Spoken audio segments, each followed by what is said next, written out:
Welcome to the Copilot Show, where I interview Microsoft staff innovating with AI. I hope you will find this podcast educational and inspire you to do more with this great technology. Now, let's get on with the show. Welcome back to the Copilot Show. Today I'm joined by Ricky. He's based in Texas in the US. Ricky, welcome to the show. Thanks for having me, Mark. Mate, I'm looking forward to having a discussion with you. Couple of things why. One, I've worked with similar organizations or the exact organizations that you've worked for, and so I'm interested to get your take.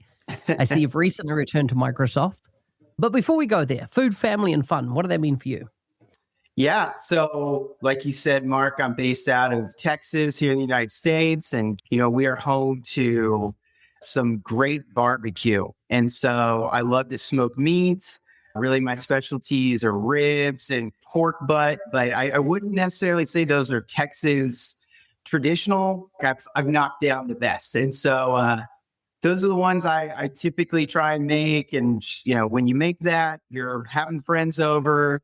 My parents, they live in the neighborhood that we live in here in Dallas. And, we spend so much time together. I have a 6 and 9-year-old, and they really dictate what we're doing as far as family goes. So, between soccer practice, gymnastics, music, all that good stuff, it really keeps me busy. And so just really enjoying time with my family, as well as our great neighbors here that we live close by. So I love it. I've been to Texas a few times. You can't work in the Microsoft ecosystem without having one or two conferences happen across that landscape.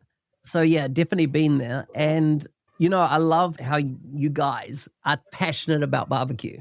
Like you take it to a whole new level. And it's just, I've watched even, a lot of barbecue shows on the food channels and whatnot. And I just think Americans nail barbecue like nobody else. Oh yeah, my favorite is a place called Snow's Barbecue. It's a little outside of Austin in Lexington, Texas. And there's a lady named Tootsie, and she runs this barbecue joint. It's only open on Saturdays. And if you want to get some barbecue, you're probably getting there, I don't know, probably 8, 9 o'clock in the morning. And so Wow. it's an event. Last time I went with a group of my college roommates. We had such a great time, just kind of like reliving those memories. Yeah, barbecue is definitely the big thing for me, at least in Texas. Yeah. So you're a boomerang with Microsoft. You've been in, you've been out, you've been back in, and you've worked for Kyndryl, that's my closest, as in I was working at IBM when Kyndryl's spun off. And you're in the AI space. You're with Copilot. Tell me, at what point in the last 3 years did you go, oh my gosh, this is something different when it came to Copilot AI, the way tech's changing? Yeah. So, even before that, in like 2022, I was using, a couple of different tools like Syllabi to generate some content. I had actually taken this role with the ETL company, and we were I was trying to understand what extract, transform, load really was as an offering. And so I was having these meetings with people and then transcribing those meetings from our product managers, from our engineers, and then turning that into marketing material for our partners. And I was like, wow, I'm blown away at how good this is, because it got me maybe 60% there, right? It gave me a good first step. But really in the last, I would say 6 to 9 months, I've stopped hearing so much, hey, why does this sound like AI? Why does this sound kind of like a robotic response? And things are getting so much more natural.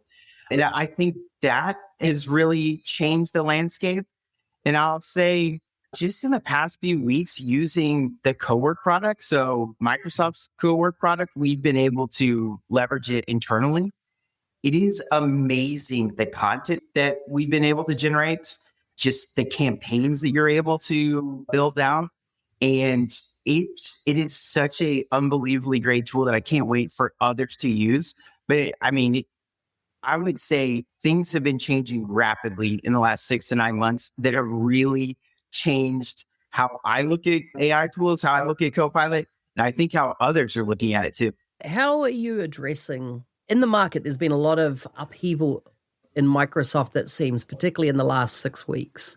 Senior leadership around AI, with Satya's announcement of these, to really quite a multiple reorgs happening across the organization. And then Copilot hasn't flown as high as perhaps expectations, particularly the earnings report at the start of the year, 3.3% adoption of your M365 customer base. And to give you an idea how tied in I am, I've done this for Microsoft Press and on Copilot adoption. So I'm embedded deeply.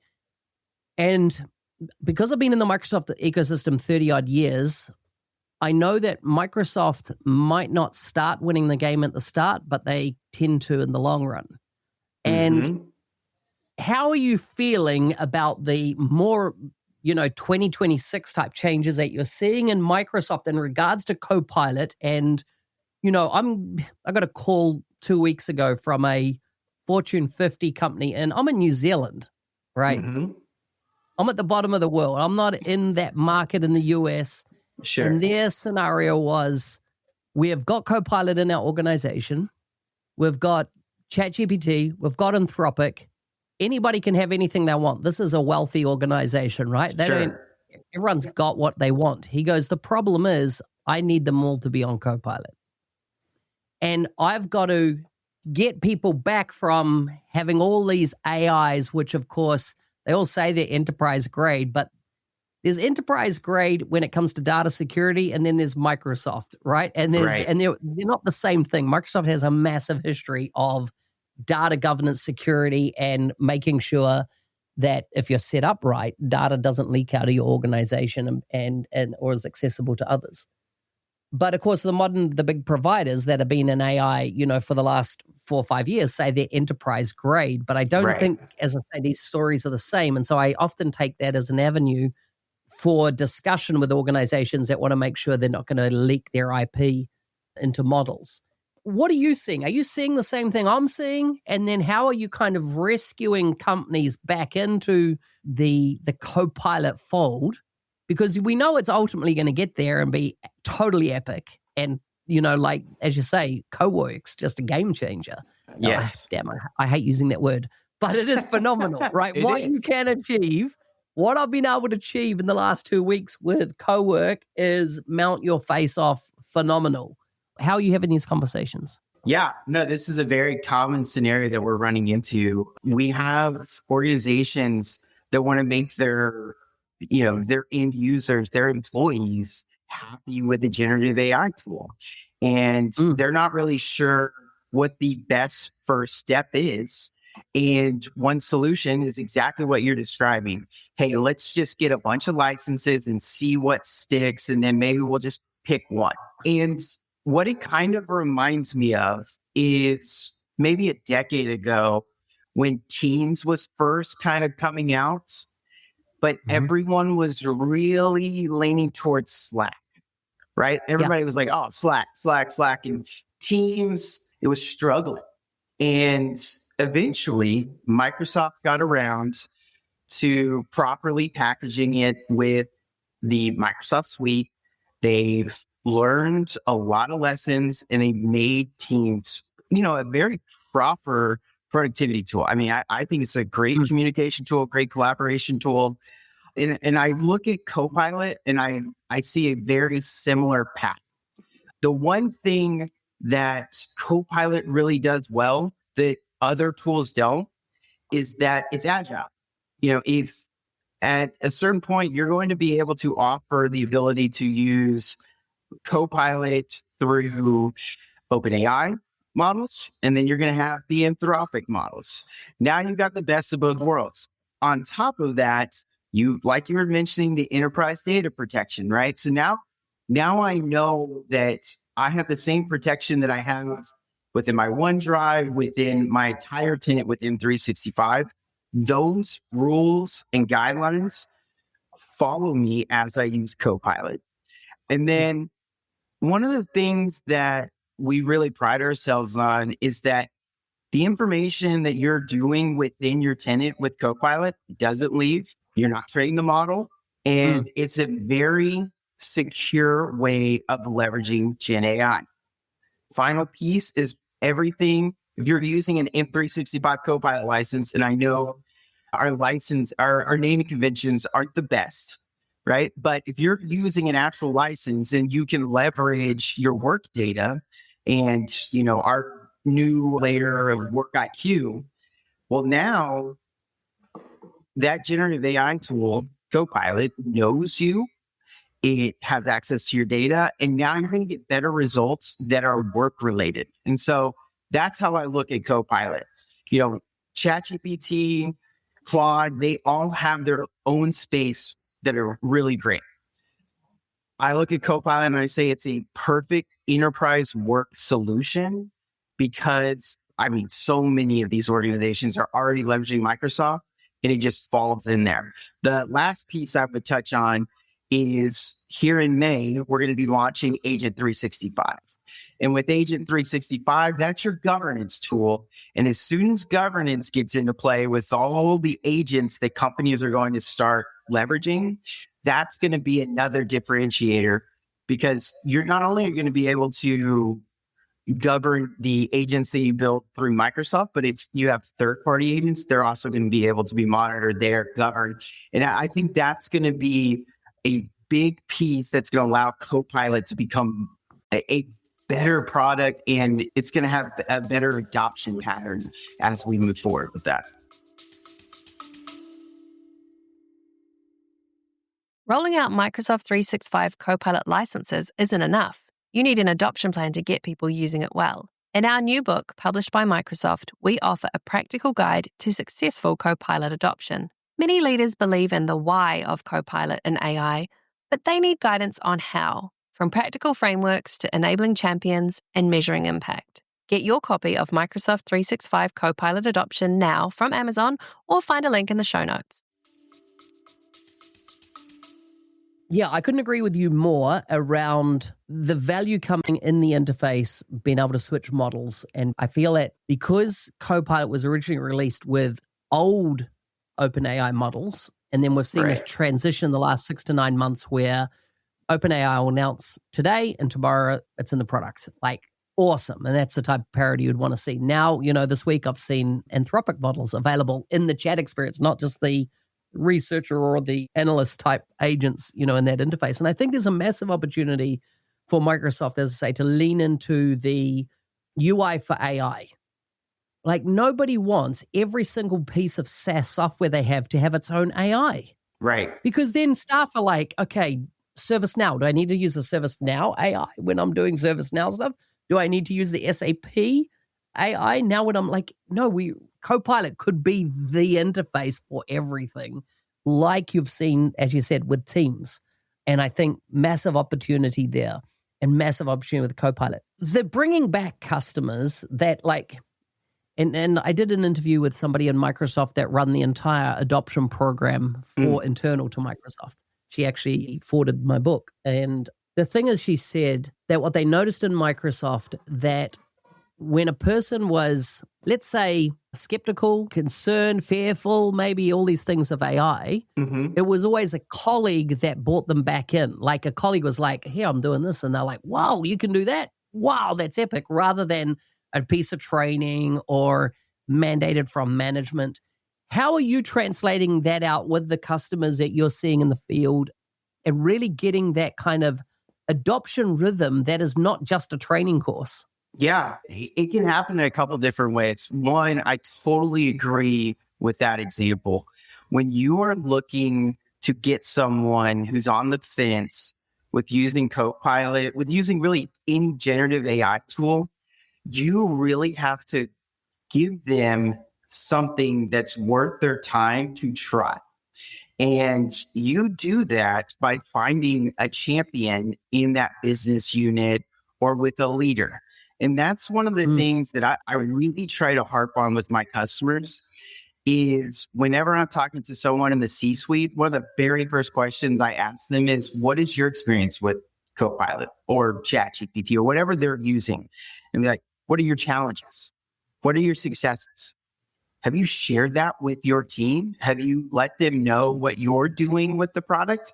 Because that's where I think having that, I hate to call it vulnerability, but just that openness from your leaders to come in and share their challenges, share, hey, I've been able to save 2 hours a week by doing this. Is anyone else doing something like this? And so when you have a leader that's really bought in, it all trickles down. And that's what I try and instill into my customers, is that if you have a leader who's bought in the organization, and I'm hoping that person's, I hate to say it like this, but it's outside of IT, because I look at something like Copilot adoption, and I don't think it's necessarily a technical motion. It's almost a habitual motion, a cultural motion. It's teaching someone. It's almost like if we all went back to, like, say, 2000, and we all needed to learn how to search through Google for the very first time, right? You're like, no, I don't need that. I got the yellow pages. Okay, well, hold on. Yellow pages are nice, or white pages, or whatever you had back in the day. But this will actually help you find that local business, but so much more. And that's how you have to look at something like Copilot. Yes, I know it's a new tool. I know this is something you haven't used before. I know you hear these leaders in tech saying it's going to take your job. Or if you are using it and you're getting a lot out of it, you're worried that, your manager's like, what are you doing with all that time you've saved? Well, if your leaders are coming in and saying, hey, this allows me to spend more time with my family, or spend more time on my passion projects, or allows me to feel clear-headed throughout the day because I'm not worried about all these little tedious tasks. I can automate them, or I can quickly do them through Copilot or through an agent. I think that resonates with others, and it opens them up to share their own stories. So just a couple of different examples of how I look at this is that ability to leadership to share, as well as, what you said, Mark, is exactly right. You want those examples from your peers so that you actually have that entry point of value. And, the last point I would make here is just that when you have someone who's brand new to Copilot, you got to give them baby steps. Don't jump into, hey, let's create an agent. No, let's show them how to write like a funny out of office, so that they're like, oh, okay, cool parlor trick. And then you jump into, oh, you know what? Actually, let's reformat this document. And then let's summarize this email thread. And then you slowly build on it. When I was a community manager and I was helping adoption, these are some of the foundational things that I would do. It's make sure that we had a good leader. We always had peer sharing for use cases. And we started with the basics, because jumping in head first, it usually leads to people being frustrated with the experience. Yeah. I want to riff an idea with you. Okay. Around licensing. I just want to hear how you think it lands. Okay. I think part of Microsoft's adoption challenge is and I'm just going to generically call it the $30 SKU. Sure. What you've sold me is a toaster or an oven in my house where AI is actually electricity. And so it's been sold as a bolt-on to an E3, E5 SKU, as this would be nice to have because you'll be able to do AI. And people have treated it just like that. It's nice to have. I don't need nice to haves in my business. I'm hemorrhaging over here. I don't need nice to haves. I need things that keep the lights on. Yep. Oh, electricity. And so I think that fundamentally the yesteryear thinking of licensing doesn't translate into the world of AI that we're going into. But we're currently retrofitting an old model into a new one, and people have not bought it because it's a bolt-on. You're selling me this is a nice toaster. You don't have to have a toaster. You could take it out to your barbecue and, as you say, toast your bread out there. But the problem is, if people fundamentally understand what AI is, it's electricity. It makes everything work. It empowers everything. It empowers every employee, human being, business if you understand it like that. I think it's been sold as a bolt-on rather than core infrastructure to every business. And I think until that gets sorted out, I think there's going to be still struggling with it being treated as a nice to have rather than we need it to keep our business running. I'm trying to think all the different ways I want to go with this. First off, I completely agree with this. The amount of ROI conversations I have in the back. Who ROIs electricity, right? What's my ROI on electricity? Nobody. Right. I think of it even closer to Copilot. I go, when is the last time you had to do an ROI report on PowerPoint, Excel, Word? It is just what you expect to have. Right? Right. It's part of your business. You don't even think about it. So there's that piece. I totally agree. And I get that you want to have the ability to show value from something you bought on, exactly like what you're saying, as a bolt-on for these licenses. You know, that the next phase, which is coming in the next month, is this E7 license. And the E7 license will include it.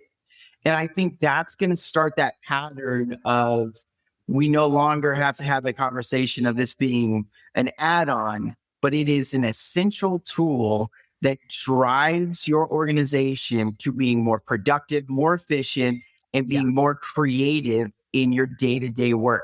Now, the final piece that I will add to that is that, well, I'll leave it there. And if it comes back to me, I'll bring it up. But those are two really good points. I really like to have, I don't usually touch on that first part, right? Like if I'm talking to a leader or something, they probably don't want to hear, why do you need to see ROI? I get it, right? But that's how I think of it in my head. And that's how we'll all eventually think about it. I thought of the last thing, which is this is exactly the type of thinking you have with Microsoft's vision of a frontier firm, right? We're all hearing about a frontier firm, which is I'm thinking about AI at the very beginning of any problem I'm running to at my organization. And so I'm no longer thinking, about it and the tail end. It's in front and it's allowing me to hopefully automate things and make everyone more efficient in their role. And so that's kind of those pieces. If you put them all together, I think eventually the ROI conversation will go away. The licensing will just be baked into whatever Microsoft wants to call it. It's E7 now, but who knows what it'll be called a year or 12, 18 months from now, who knows? But I totally agree with you. It is going to be just a commodity, electricity, whatever you want to call it, I would say within the next year or so. Yeah. And so as we wrap up, let's take a look at your crystal ball for just to the end of 2026. We're 3 months in, just started April. What does your crystal ball show you? What are you excited about coming down the pike? What are you thinking about? In regards to AI, what's your thoughts? All right. So Microsoft just launched a feature within Copilot Studio called computer use. And with this feature, an agent can go in and literally in a virtual machine, dictate things, and it can log into things. And I think that's going to revolutionize how people are using agents, because it's going to allow you to authenticate to multiple tools, software, whatever you want it to be. It's going to really change how people are creating agents, because it's going to be able to be leveraged within Copilot Studio, which I would consider like the middle ground of building agents. And the moment you start making agents easier and you apply that governance through Agent 365, you're going to empower so many people to quickly create agents that solve very simple tasks for them in a autonomous way, right? Well, it's more likely going to be task related, but I look at it like the lower the entry point is to creating agents, and the more the IT team gives the freedom to their users to build these agents, it's going to explode everyone's usage of these Yeah. tools. Now, it's probably going to be one of those things where it's a slow burn and then overnight, boom, it's going to explode. But that's really where I see this going, is the ability to quickly create agents and allowing non-technical people to be able to generate these that aren't just like the agent builder ones, the retrieval type agents that you can build through the app today, but really through Studio, which allows you that next layer and that next, feature set within building agents. Yeah, nice. Ricky, if people want to reach out to you, what's the best way for them to get in touch? Yeah, absolutely. So feel free to connect with me on LinkedIn. I'm always looking to meet new people. I post pretty frequently on there. And would love to connect with others in this community, because honestly, I've listened to a ton of your episodes and I was very excited when I got the reply back to you. So love what you're doing here. Love all the different types of shows that are going on. And if anyone wants to learn more about how Copilot's changing within Microsoft and within organizations, reach out. Hey, thanks for listening. I'm your host, Mark Smith, otherwise known as the NZ365 guy. Is there a guest you would like to see on the show from Microsoft? Please message me on LinkedIn and I'll see what I can do. Final question for you. How will you create with Copilot today? Ka kite.